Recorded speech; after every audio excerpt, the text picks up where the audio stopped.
With each new generation of Pokemon, there always seems to be some sort of shtick or mechanic that gets introduced for a new shiny hunting method. But one method that has stayed true throughout Pokemon history has been Masuda Hunting. And for those that don't know what Masuda Hunting is, basically you grab a foreign Pokemon with a different foreign Pokemon, you breed them together, and you have increased odds of a shiny Pokemon. While it's a very easy way to get a shiny Pokemon with good stats, good nature, whatever you want it to be, it can get a little bit boring. So what I decided to do is I have this big old legendary lizard that I ride on the back on all the time. Why don't I take it on a journey across Paldea? So I made a little bit of a bet with my chat. For each and every single encounter that I got would be considered a strike against me. And if I ended up earning myself 3 strikes, I'd have to give away a shiny Pokemon. Seems easy enough. As long as I pay attention, I won't run into any Pokemon. You're funny. Let me explain where the difficulty of this challenge really kicks in. Hoppip and other Pokemon that are very tiny, just a little bit annoying to get around. But even though it was a close call, I was feeling pretty confident about myself. I could dig down in Minecraft and not have to worry about hitting any lava pits. As we were passing our very first town, chat brought up a very interesting point, which I hadn't even considered when starting this challenge. But what if a shiny you encounter? If I end up encountering a shiny, then I forego one of my encounters. So that's an encounter for me. And me not thinking I'm going to run into a single Pokemon during this, I figured, you know what? If I do run into a shiny Pokemon, I'll count it. Why not? Tavi, if you see a shiny, please don't avoid it for our sakes. No. Don't worry. If I end up finding a shiny, no shinies left behind around here. I will have to count that as one of my 3 encounters. Oh my god, am I going the right direction? No, I am not. And it was relatively smooth sailing so far. Nothing bad that seemed to have happened. We've had a few close calls up into this point. And leave me alone, please. So I did want to keep this challenge relatively fair. So when we came up on our next town, I decided I'm going to make it illegal to go through town. Yeah, I'm going to make it illegal. Keep it fair. It would be easier to go through the town,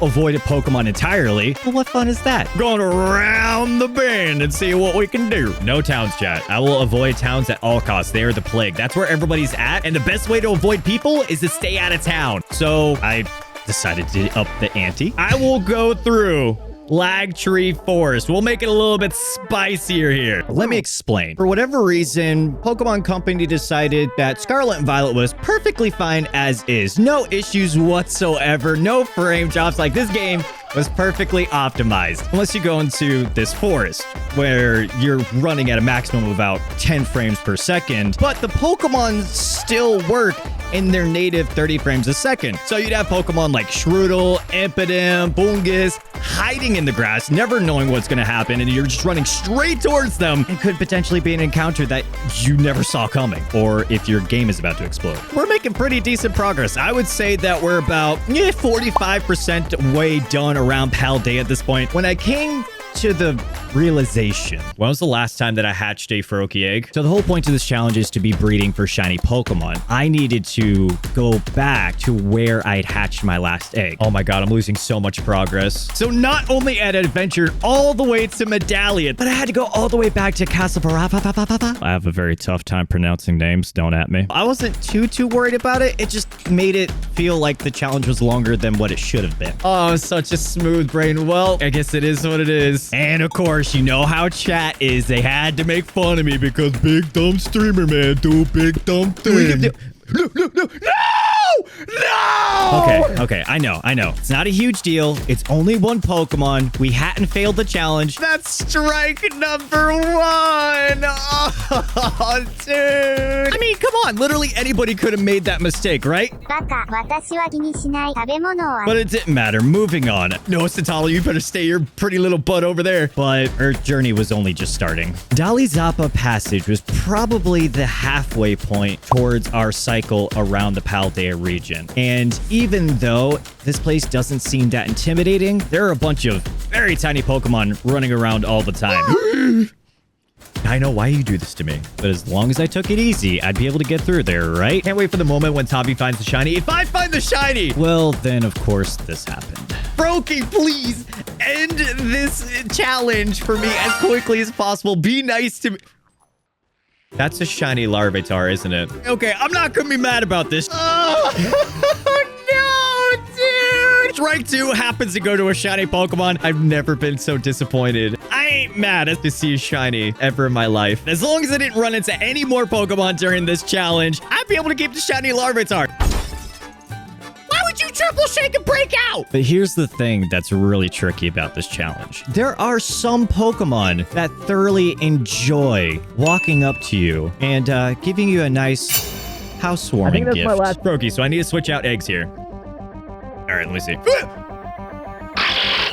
shouldn't count! I've literally had the Larvitar for all of like 30 seconds, and I had to give it away. It's spawn camped me, bro. So you know how you have to keep eggs on you the entirety of this time. I have to go back in the cave. I didn't have any Froakie eggs on me. Easy come, easy go. And you'd think that the challenge would end there. But no. We're only halfway done with the Paldea map. We're finishing it out. We're making our way back to Los Platos.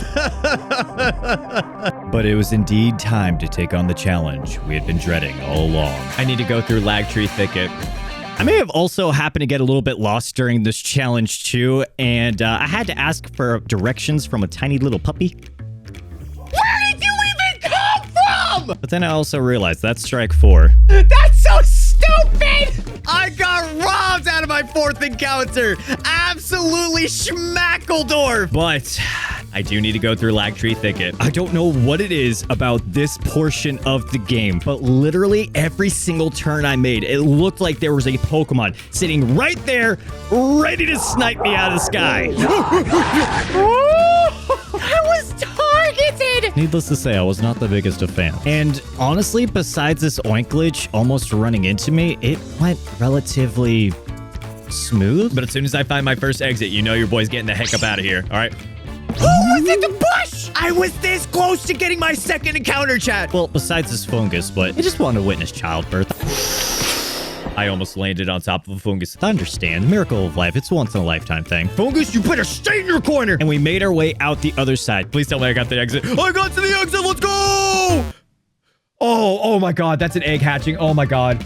I thought I was getting my encounter just then. We were finally heading towards East Province. I thought I was in the clear at this point, but I was wrong. Hoppip, you stay over there. To greet me, my old pal Hoppip, next to their little flying friend, Rookity. Pokemon, there's freaking Rookity in here! I thought my main obstacle during all of this were going to be very large and aggressive Pokemon.